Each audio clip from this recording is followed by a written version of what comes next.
অসম বিধানসভাৰ বিশেষ অধিৱেশন এদিনীয়া বিশেষ অধিৱেশন কালি অনুষ্ঠিত হৈ গ'ল। অপ্ৰাদেশিকৃত বিদ্যালয়ৰ অপ্ৰাদেশিকৃত শিক্ষকসকল বহু আশা কৰি আছিলে যে কালিৰ দিনটোত কিবা এটা বিষয় অন্তত সংশোধনী বিধেয়ক উত্থাপন হ'ব। যদিও অসমৰ মুখ্যমন্ত্ৰী গৰাকীয়ে মাজে সময়ে কৈ আছে, লাইভ যোগে কৈ আছে, কেতিয়াবা কেবিনেট উপসমিতিৰ সৈতেও বৈঠক অনুষ্ঠিত কৰে, কিন্তু কালি শিক্ষকসকলে যি আশা কৰিছিল সেয়া নহল। শাসক বা বিৰোধী এই বিষয়টোৰ পৰা আঁতৰি থাকিল। প্ৰাদেশিকৰণ সম্পৰ্কীয় কোনো ধৰণৰ কথাই আলোচনা নহল। এয়া কিন্তু দুৰ্ভাগ্যজনক আৰু যাৰ কাৰণে নেকি শিক্ষকসকল অসন্তুষ্টি প্ৰকাশ কৰিছে। কাকতত প্ৰকাশিত এটি সংবাদ উপস্থাপন কৰিব বিচাৰিছো, আপোনালোকে শেষলৈকে চাই থাকিব। যদি চেনেলটোত প্ৰথম হৈ আছে তেন্তে ছাবস্ক্ৰাইব এটা কৰি দিবলৈ পাহৰি নাযাব। আহক এতিয়া আগবাঢ়ো। উত্থাপন নহল বিদ্যালয় প্ৰাদেশিকৰণ সংশোধনী বিধেয়ক, অসন্তুষ্ট শিক্ষক কৰ্মচাৰী সংগঠন। অসম বিধানসভাৰ আজি অনুষ্ঠিত এদিনীয়া বিশেষ অধিৱেশনত ৰাজ্যখনৰ ভেঞ্চাৰ শিক্ষানুষ্ঠানত কৰ্মৰত শিক্ষক কৰ্মচাৰীৰ পদ প্ৰাদেশিকৰণৰ বাবে 2017-18 চনৰ শিক্ষানুষ্ঠানৰ পদ প্ৰাদেশিকৰণ আইনখনৰ পূৰ্ণাংগ সংশোধনৰ বিষয়টো উত্থাপন নকৰাত অসন্তুষ্টি প্ৰকাশ কৰিছে সদৌ অসম অপ্ৰাদেশিকৃত শিক্ষক কৰ্মচাৰী সংস্থাই।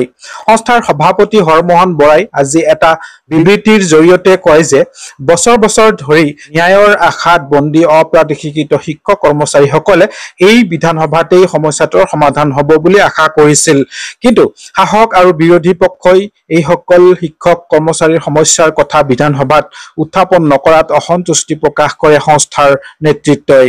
সভাপতি বৰাই এই সংক্ৰান্তত কয় যে বিগত দিনত মুখ্যমন্ত্ৰীয়ে বহুবাৰ প্ৰতিশ্ৰুতি দিও সময়ত ৰক্ষা কৰিব পৰা নাই।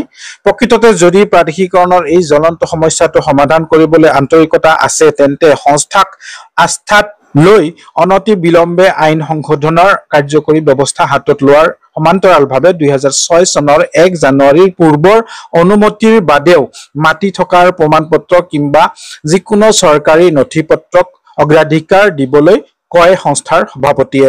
2001, 2013 আৰু 2021 চনত প্ৰাদেশিকৰণৰ পৰা বঞ্চিত শিক্ষক কৰ্মচাৰীসকলক যোগ্যতাৰ ভিত্তিত এই খচৰাৰ অন্তৰ্ভুক্ত কৰিবলৈ দাবী জনায় সংস্থাটোৱে।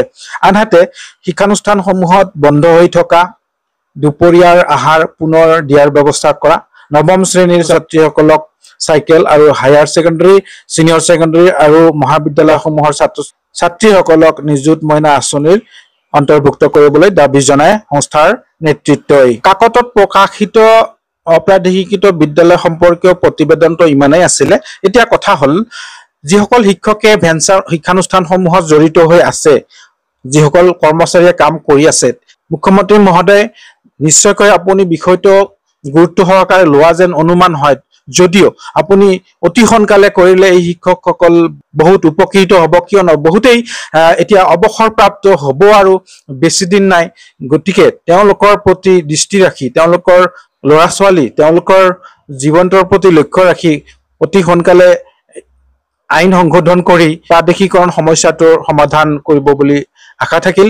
আৰু আমাৰ ফালৰ পৰা আপোনালৈ বিশেষভাৱে অনুৰোধ জনোৱা হ'ল যাতে আপুনি বিষয়টো আৰু গুৰুত্ব সহকাৰে লৈ অতি সোনকালে যাতে। ধন্যবাদ। জয় আই অসম।